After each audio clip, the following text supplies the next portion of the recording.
Et donc, je le salue puisqu'il nous accueille sur le territoire de sa commune. Salut évidemment Madame la Présidente, Monsieur le Président, puissance invitante de cette cérémonie. Monsieur le sous-préfet de notre arrondissement, qui a relevé de votre présence et honoré cette cérémonie d'ouverture de souscription.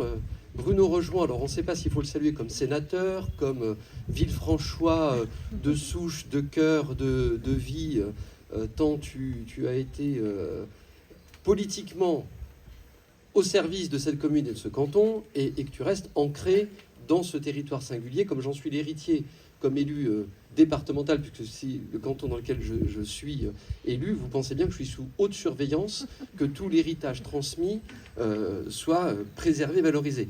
Salut évidemment ma collègue conseillère départementale et maire de Caunes, Marie Carré, monsieur le président de l'association des maires ruraux qui est là également, cher Laurent, président la délégation alliée de la Fondation du patrimoine, monsieur le curé de la paroisse, mon cher cousin.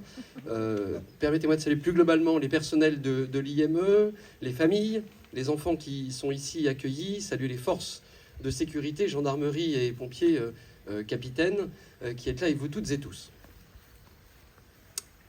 Nous étions là, Bruno, le 1er avril 2021. Tu m'avais largement incité à l'invitation de l'équipe de direction à dire « Viens découvrir », puisque je ne connaissais pas, l'IME de Neuville. Ça a commencé par une visite, il y a eu évidemment un déjeuner parce qu'on ne pouvait pas faire autrement, et ce qui nous a permis d'ores et déjà de goûter et de profiter de la qualité de tout ce qui était fait ici. Et bien que ce fût un 1er avril, à la fin du déjeuner, on me dit « Bon, il y a quand même un sujet dont il faut qu'on vous parle, c'est la chapelle ». C'était pas le poisson. Là, monsieur le curé, c'était plutôt le problème de l'ictus qui était menacé. Et effectivement, cher président Poirier, merci de l'avoir rappelé. C'est à ce moment-là que j'ai dit, bon, il y aura des subventions du département, puisqu'on est sur un monument historique, ça c'est classique, mais ça ne suffira pas avec les financements que l'État évidemment apportera. Il faut absolument très vite rentrer en contact avec la Fondation du patrimoine, puisque nous sommes liés par une convention de 5 ans entre le conseil départemental et la Fondation du patrimoine, pour pouvoir inscrire dans la durée toutes ces dispositions qu'en démultiplier, la Fondation du patrimoine apporte pour les financements, pour la promotion, pour la valorisation, et très souvent pour la communication grâce au réseau très puissant des amoureux du patrimoine que la Fédération du patrimoine fédère, apporter aussi des financements extérieurs. Et puis, tout cela a suivi son chemin. Sauf que pour qu'un projet comme celui-ci suive son chemin, il faut un certain nombre de conditions. La première, c'est qu'il faut une volonté. La volonté des propriétaires. Et malheureusement, nous avons trop souvent des exemples de propriétaires de monuments historiques, inscrits ou classés, qui n'ont pas même la volonté de les restaurer, et par même parfois, ce qui est encore plus terrible, la volonté de les préserver du péril, et pour lequel un certain nombre de mesures, je ne vais pas rentrer dans la technique, doivent être ensuite prises par l'État pour éviter un péril irréversible. Et là, je veux saluer évidemment la volonté des présidences que d'avoir dit cette chapelle ne peut pas rester dans cet état de péril qui continuerait d'avancer, mais doit désormais être préservée puis restaurée. Et Madame la Présidente, vous avez ajouté à cette volonté la dimension affective du serment qui a été fait et qui montre qu'on n'est pas simplement dans une volonté d'un engagement d'une présidence d'association, mais dans un amour familial pour ce lieu qui prend une dimension supplémentaire, et je vous en félicite et je vous en remercie. Une fois qu'il y a cette volonté, il faut une expertise. C'est bien beau de dire il faut sauver cette chapelle, mais comment, par quel bout commencer? Et là, évidemment, monsieur le sous-préfet, l'État joue un rôle tout à fait particulier par le biais des directions régionales des affaires culturelles, par le biais des agents de l'État, architectes, techniciens, conseils. Sans cette expertise apportée par l'État, quelle que soit la volonté du propriétaire, les projets ne peuvent pas avancer. La troisième chose qu'il faut, c'est évidemment des financements.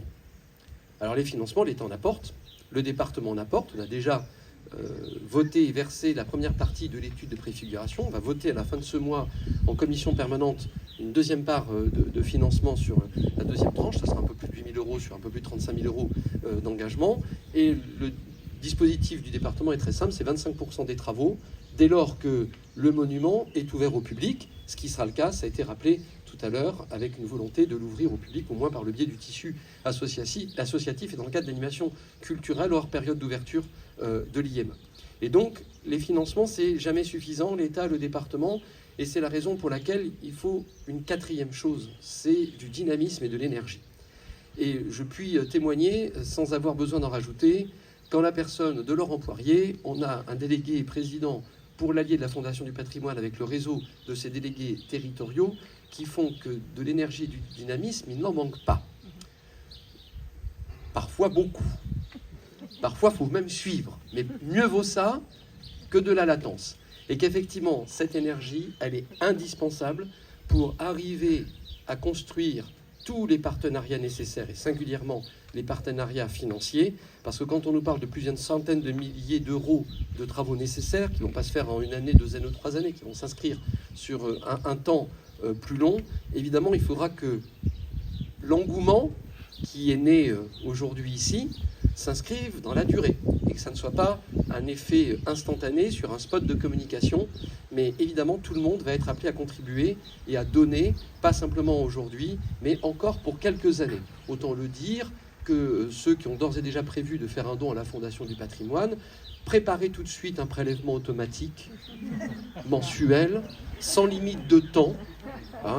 Ne remplissez pas la case pour 2, 3, 4 ou 12 prélèvements automatiques, laissez-le sans limite de temps. Et puis vous verrez, ça vous automatisera aussi la déduction fiscale pour l'impôt sur le revenu, Laurent l'a rappelé, et vous serez serein, vous n'aurez pas à vous dire « mince, j'ai oublié de donner à la Fondation du patrimoine pour la chapelle de Neuville, je risque peut-être d'encourir